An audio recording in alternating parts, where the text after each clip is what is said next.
Assalamualaikum warahmatullahi wabarakatuh. Saya Founder Karana akan mempresentasikan mengenai aktuator listrik untuk tugas motor yang diampu oleh dosen atau Pak Sugeng.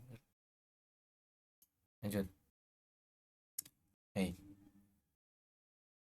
Untuk outline yang akan saya sampaikan pada presentasi kali ini yaitu yang pertama terdiri dari definisi dan fungsi aktuator listrik, konversi energi listrik menjadi energi mekanik, 3 jenis-jenis aktuator listrik, keempat ada komponen utama sistem aktuator listrik, yang kelima ada perbandingan aktuator listrik, pneumatik dan hidrolik, 6 ada parameter kinerja, 7 kelebihan dan kekurangan aktuator listrik, serta studi kasus yang saya pilih. Oke. Untuk definisi sendiri, aktuator listrik adalah perangkat elektromekanis yang mengubah energi listrik menjadi energi mekanik, baik dalam bentuk gerakan rotasi maupun linear. Dalam sistem otomasi dan kendali, aktuator listrik berfungsi sebagai elemen eksekutor yang merealisasikan perintah dari sistem kontrol seperti microcontroller atau PLC menjadi aksi fisik. Fungsi aktuator sendiri dapat digunakan dalam berbagai aplikasi seperti menggerak katup, pintu otomatis, sistem HVAC, lengan robot industri, dan juga peralatan rumah tangga. Kemudian, konversi energi listrik menjadi energi mekanik. Pada aktuator listrik, proses konversi ini melibatkan prinsip elektromagnetik. Arus listrik dialirkan ke kumparan dalam medan magnet yang dihasilkan oleh stator, menghasilkan gaya Lorentz yang menggerakkan rotor untuk gerakan rotasi atau bagian linear untuk gerakan translasi. Kemudian, aktuator terdiri dari 4 jenis aktuator listrik, yaitu aktuator elektromekanik yang paling umum, termasuk motor DC, AC, BLDC, dan solenoid, menggunakan medan magnet untuk menghasilkan gerakan, cocok untuk aplikasi industri, robotik, dan otomasi rumah atau smart home. Kemudian piezoelektrik memanfaatkan efek piezoelektrik yang dimana material tersebut berubah bentuk ketika diberi tegangan listrik. Aktuator jenis ini sangat presisi dan cepat dan digunakan untuk mikroskopi, sistem optik, dan juga alatan medis. Kemudian ada aktuator thermal yang berfungsi untuk menggunakan yang menggunakan ekspansi material akibat pemanasan atau untuk menghasilkan gerakan. Biasanya gerakan yang dihasilkan yaitu lambat dan cocok untuk digunakan seperti pada pengatur suhu atau pembuka katup otomatis. Yang keempat ada elektrostatik. Elektrostatik atau aktuator ini mengandalkan gaya tarik antar plat bermuatan listrik, umumnya digunakan dalam sistem mikroelektromagnetis atau MEMS. Elektromekanis atau MEMS. Kemudian untuk komponen utama sistem aktuator listrik terdiri dari motor listrik, kumparan, transmisi, stator dan rotor, gearbox, controller.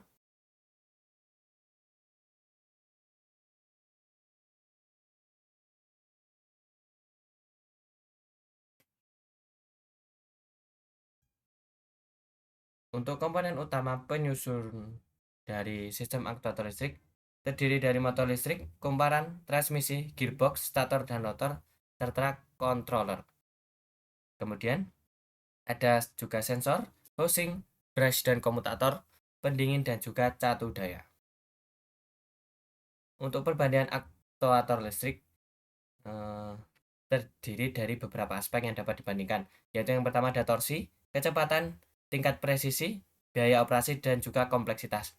Untuk torsi, jika kita membutuhkan untuk operasi-operasi yang sangat berat, itu membutuhkan torsi yang tinggi, yaitu kita dapat menggunakan sistem aktuator hidrolik, kemudian listrik, baru pneumatik.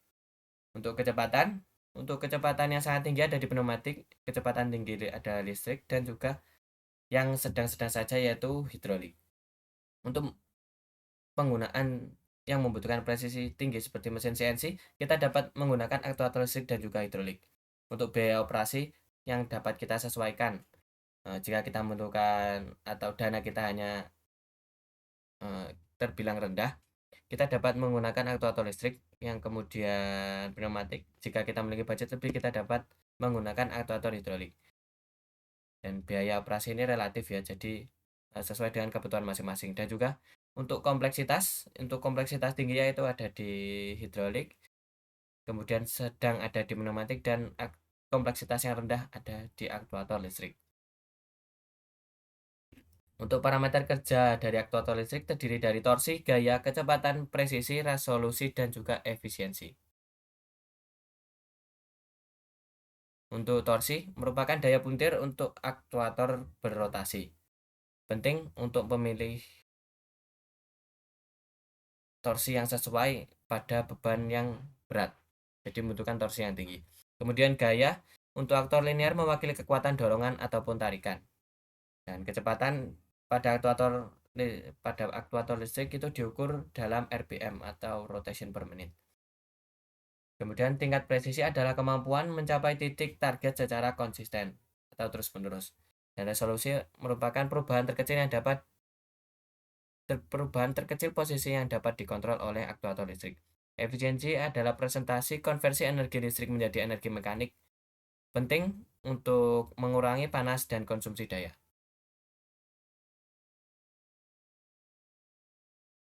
Yang selanjutnya ada kelebihan dari aktuator listrik, yaitu yang pertama presisi tinggi dan mudah dikontrol secara digital.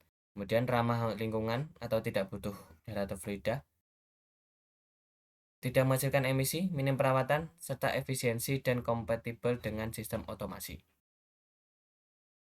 Selanjutnya ada kekurangan dari sistem aktuator listrik, yaitu kurang cocok untuk beban berat yang ekstrim, kemudian membutuhkan pendingin dan proteksi panas, bergantung pada power supply yang daya yang stabil, dan biaya awal tinggi untuk sistem yang presisi. Untuk studi kasus yang saya pilih yaitu sistem katup otomatis untuk pengisian tangki air menggunakan motor servo atau aktuator linear. Merupakan solusi yang efisien dalam industri, baik itu industri makanan, industri kimia, dan juga manufaktur. Sistem ini menggabungkan sensor level controller dan aktuator untuk memastikan pengisian yang akurat dan otomatis. Untuk prinsip kerja sistem, yang pertama ada pendeteksian level air menggunakan sensor ultrasonik, kapasitif maupun sensor tekanan. Dengan memantau ketinggian air secara real time, contoh untuk sensor yang dapat digunakan yaitu ada HJSR04 yang mengukur jarak air ke permukaan dengan error hanya 0,2%. Kemudian output dari sensor ditangkap oleh microcontroller dan diproses atau pada tahap pemrosesan sinyal. Kontroler yang digunakan bisa Arduino, PLC, ataupun microcontroller lain yang menerima data sensor dan menentukan tindakan kontrol selanjutnya. Kemudian untuk kontrol yang presisi kita dapat menggunakan PID yang dapat mengurangi resiko overshoot dan underfill atau underfill. Oke. Untuk penggerak katup untuk menggunakan motor servo cocok untuk katup-katup kecil dan aktuator linear yang tetap digunakan untuk katup-katup besar.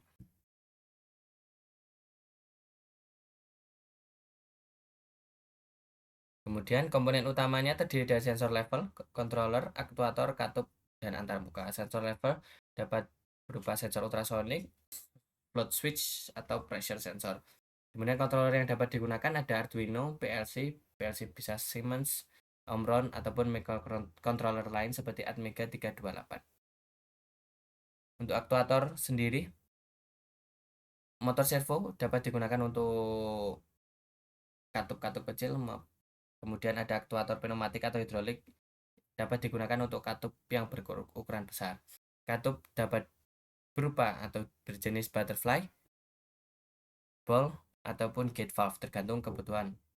Kemudian untuk antarmuka atau human machine interface yang digunakan untuk monitoring dan kontrol manual. Selanjutnya untuk keunggulan sistem, akurasi tinggi, otomasi penuh dan efisiensi energi dan juga keamanan. Untuk akurasinya karena kita pakai kontrol menggunakan PID, sudah dipastikan untuk pengisian tepat tanpa ada waste. Kemudian untuk otomasi penuh dan untuk mengurangi kontrol atau ketergantungan pada operator manusia. Jadi semuanya otomatis. Untuk keamanan cocok untuk industri kimia karena dapat mengurangi kontak manual dengan cairan yang berbahaya. Oke, untuk aplikasinya di industri dapat Pada industri makanan, yaitu pengisian tangki susu, sirup, ataupun air mineral. Industri kimia, kontrol aliran bahan kimia korosif, dan untuk pengolahan air, sistem filtrasi atau distribusi otomatis pada pabrik. Untuk diimplementasi di dunia nyata, terdapat pada mesin filling bottle, boiler plant, dan juga tangki penyimpanan kimia. Mungkin itu saja yang dapat saya sampaikan, kurang lebihnya mohon maaf. Kritik dan saran pasti akan saya terima. Sekian dari saya. Wassalamualaikum warahmatullahi wabarakatuh.